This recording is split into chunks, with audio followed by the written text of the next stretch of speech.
You've been gone a long time.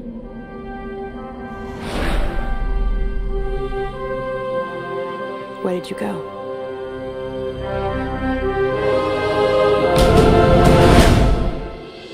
Hey, welcome back to the Fortress of Solitude, and I'm certain you've seen it. It blazed on the internet recently. The Batman Superman trailer, or should I say Batman v Superman, or Batman versus Superman, whatever you like, okay? They really did their best to try to make this an event, and it's a trailer, so we can only imagine what the film is going to be like. A couple of, hiccups here along the way. They tried to promote it, and then, of course, it got out of hand. It got leaked, and it was all over the place. And they did the smart thing. They said, look, don't fight against it, just release it. The biggest problem that this trailer has going for it is that it had to compete with Star Wars, and Star Wars doesn't have the lead in that the Batman v Superman trailer has. See, Batman v Superman has Man of Steel as a lead in, and Man of Steel was a film that fractured any type of support that this particular trailer and this particular film could actually look forward to. Critically and amongst fans, split down the middle. Well, critically, no, it was a split. Critically, it didn't really get the reception that it actually needed, which is going to be important. A good critical response for this film is really necessary, because if not, it's really two in a row. And even though it's going to make oodles of money, it's not getting the word of mouth that it's going to need to get the positivity out of people to put them inside of seats so it can maximize on the money that it'll make. Without a good critical response, it'll easily make $1 billion. But with a good critical response, sky's the limit. So we get to see this trailer, and this is a little bit of a prelude to what we can expect from the overall film. So we look at the trailer, and just as a caveat, when I say overall film, they are showing us what they're going to do. This is not like they're showing us this, and then when we get to the film, it's going to be something else. So a lot of cats out there want to come and say, oh, well, they're showing us this, but we got to see the film to really see. No, that's not the case. They are showing you what they're going to do now. That's how it works. So it's not that you're going to see Batman and Superman fighting in the trailer, and then when you get there, oh, they're not really going to fight. No. They're fighting. Okay? So don't take two things away about it. So let's get into it. Trailer opens up and we get to see Metropolis at night. Pretty much everything is at night in the trailer. This is dark. This is exceedingly dark. This is exceptionally dark for a superhero film. Well, if it was just Batman, I could understand. But this is Superman as well. And most comic book readers understand, or they like to say that Batman and Superman are two sides of the same coin, the dark and the light approach to superheroics. Superman, cheery, optimistic. Batman, darker, and, well, more pessimistic. I don't want to say cynical. But here, the whole thing's dark, and it starts off dark. It never gets light, okay? It never gets light. The parts that are light are still dark. So, again, expect to see this in the overall film. So we get to see Metropolis come in, and, of course, we get some shadow. And in that shadow, we can see the outlet of a figure. Now, as soon as I saw this figure, the first thing that jumped into my mind, well, not the first time, but after some viewing, Injustice Gods Among Us. Because that's the only other time I've seen Superman have a statue that I can recall. And in Injustice Gods Among Us, Superman is evil. So it wasn't a good recollection for me. The only other time I remember Superman having a statue, he died. He had to die saving people in order to be rewarded with a statue. This Superman already has a statue. He's only been out once. And in that one time he was out, and a city was almost destroyed. Countless amount of people must have died. But somehow he's got a statue. So that's not a good step forward. Then we get to see another scene where Superman's it looks like people are trying to touch him. It looks like it looks like Mexico or Spanish-speaking country. It looks like Dias de las Muertas, the Day of the Dead. People have their faces painted. And he just looks totally miserable about the whole thing. He's like, hey, well, people are coming to me, they want to touch me. And he's looking like, oh, man, there's got to be something else to do. They're giving raises now at McDonald's. I could go there, $15 an hour. I don't need to do this anymore. Superman looks totally unhappy doing this sort of stuff. Now, the Superman that I know from the comics would take this in stride. With a smile on his face, he would tell people, hey, I appreciate all the stuff that you guys are doing for me right here. But, there are other people who are more deserving of your adoration, okay? I'm just like everybody else. I'm just doing a job like everybody else. But Zack Snyder is not going to miss a moment for Superman to brood. And right over there, we get Superman brooding. Then we get that super image. We get that super image of Superman lifting what appears to be a Russian missile. Now, as soon as I saw that, I was like, oh no, this is the Dark Knight Returns. They're really going to do it. They're going to have Superman's ass kicked by Batman. Now, of course, people are like, no, we have to watch the film first. And I'm like, no, you don't have to watch the film first. They are telling you what they're going to do, okay? Superman in the Dark Knight Returns comic is weakened by a Russian nuclear missile. Here, we get to see him holding a Russian missile. It's probably not nuclear or anything of that nature, but it's right along the same lines. Now, of course, they probably want to throw some politics into the whole business, which I've never agreed with. Superheroes and politics really don't mix well. Sort of like religion and politics. They really, really don't go well together. So we get in a little bit closer to that figure again, and again, more Injustice Gods Among Us, and then we get another great scene of soldiers kneeling before Superman. They didn't kneel before Zod, but they're kneeling before Superman. That's terrible, okay? That is awful. But again, this is what these guys have decided that they're going to do. If you pay attention to the soldiers' helmets are very reminiscent of the same type of helmets that those stormtroopers wore in a certain war, World War II. I forget what those guys were called again. Oh yeah, Nazis. You know, with the armband, where they had the SS. Now they have the S of the Superman symbol, and they're kneeling before this guy. You have to wonder what is going on in the minds of these people. This is not Superman. It's not. But again, in order to placate whatever audience wants to see the greatest hero of all brood and be revered like some sort of despot, okay? Because that's what they're doing at this point. Hey, I guess we just have to go through with it for the time being that we have to go through with it. So we get to that nice shot of the chest, and it says false god. And again, you have to ask yourself, how did we get here? Why would anyone consider Superman a false god? A simple press conference would take care of all of that if they're actually going to go that route. But, Superman is this guy who's out there saving people, doing good. False god is like false prophet. It's like someone who's saying that they are this particular thing, and that's never been Superman. Two, why in the world, if you saw Man of Steel, if you were a person who was a Man of Steel, why would you consider this person a god at all?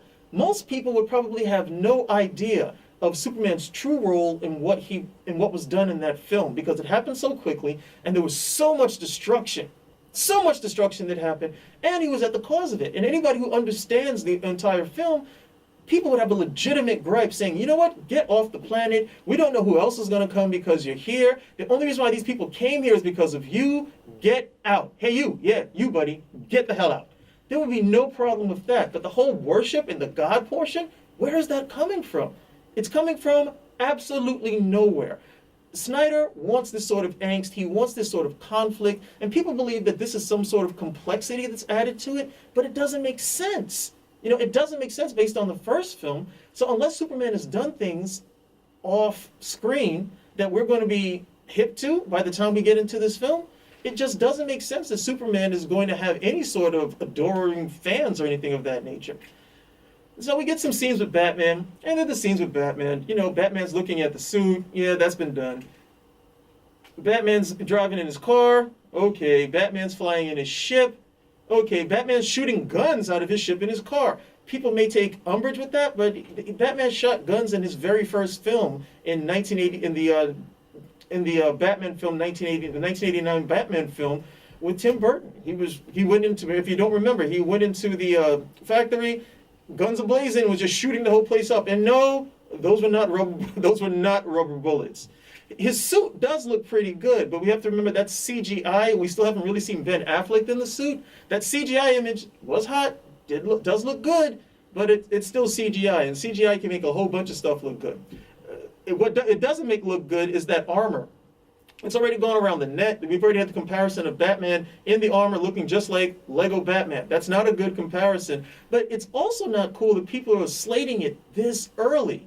That you have people coming out and they're making that sort of comparison. There's something about the overall storyline that, nerds should be united, okay? Nerds should be united in saying, this is great, we got Batman and Superman on the same screen at the same time, but there's just something about this that isn't quite palatable with the majority of people who are going to see this, or rather the trailer that I'm talking about. It's not coming over wholeheartedly, and there is some bit of resistance to it. And part of the reason for that is that we've got Batman and Superman on the screen for the first time, and they're fighting each other. Now, to the layman, Batman and Superman are both heroes. Why do they need to fight each other? Now, in comics, yeah, superheroes fight all of the time. The Avengers, oh goodness. If you're a supervillain, the best you can hope for is that the Avengers are bickering and fighting with each other, because as long as they're doing that, you can get away with anything. It's when the Avengers realize, hey, who's that over? Is that Loki? That's when you're in trouble, because now they're actually doing their job. Once they're doing their job, it's all over for you.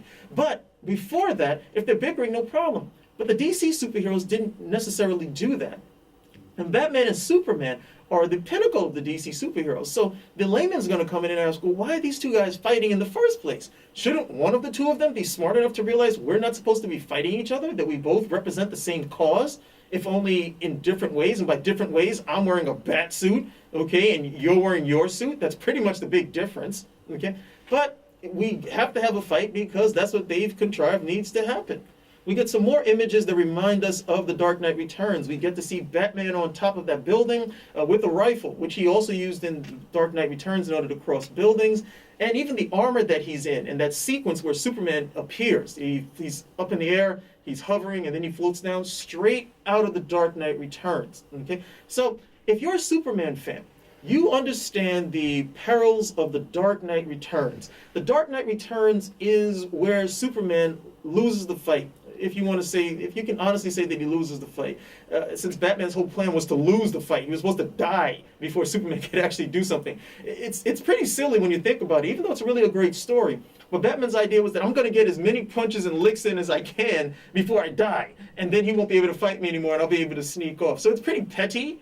It's really beneath him in terms of character, but that's where the character was at this point. He needed to go out in a blaze of glory, and there's no bigger blaze of glory than, beating up on Superman and then, croaking, and that's pretty much the end of it. So, if you look here, but that story has resonated for years.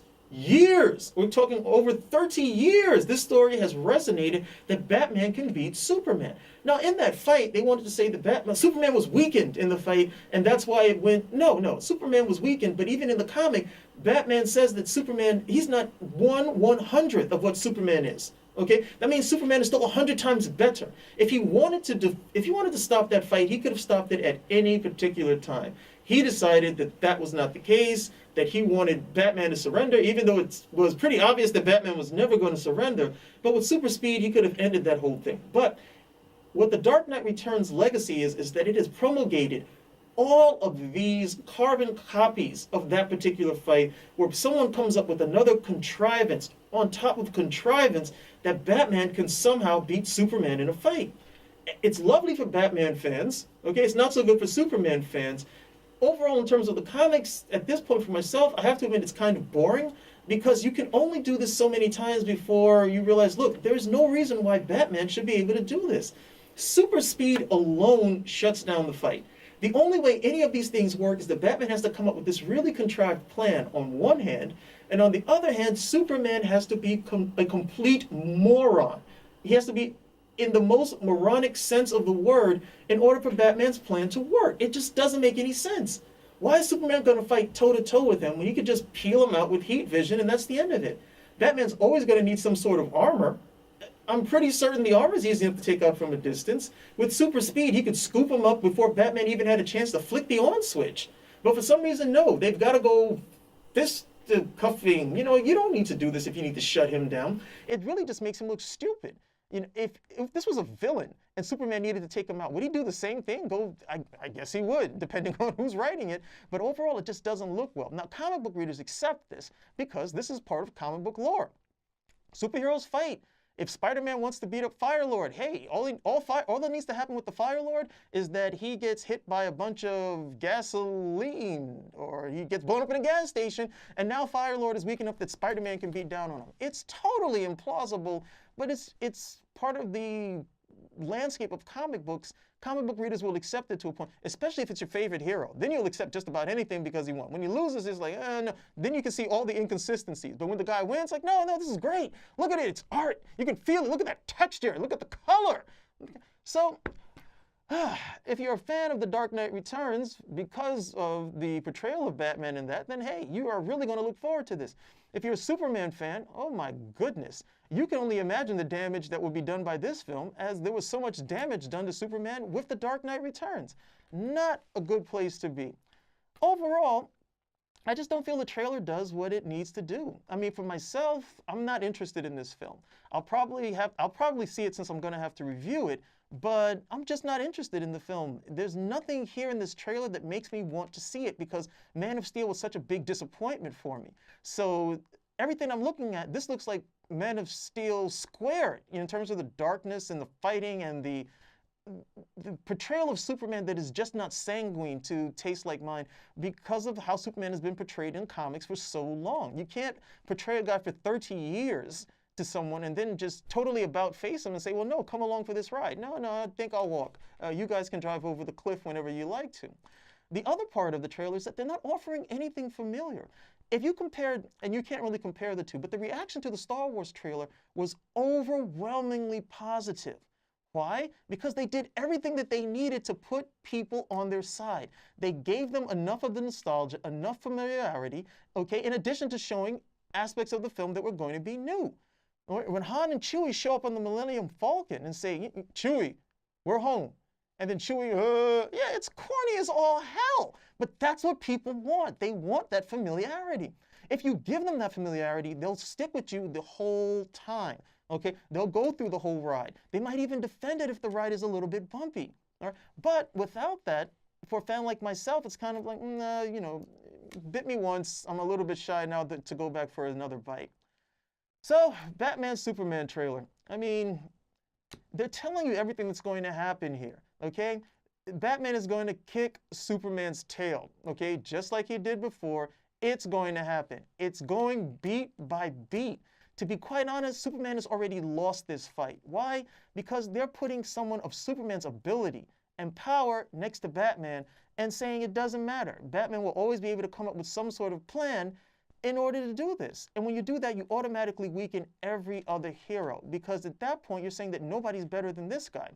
And the aspect of Batman that was supposed to be so inviting to people is that Batman's just a human being. If you put a gun to his head, you can blow his brains out. I guess that's not the case anymore because Batman's got a plan for you. If Batman can take out Superman, then he's definitely got a plan for you. Well, hey, that's all we have for right now. We're at the Fortress of Solitude, and we will love to see you back here again. Please, please leave us a like, subscribe. We want to hear what you have to say. This is Calvin Ellis from the Fortress of Solitude, and we'll see you here again next time.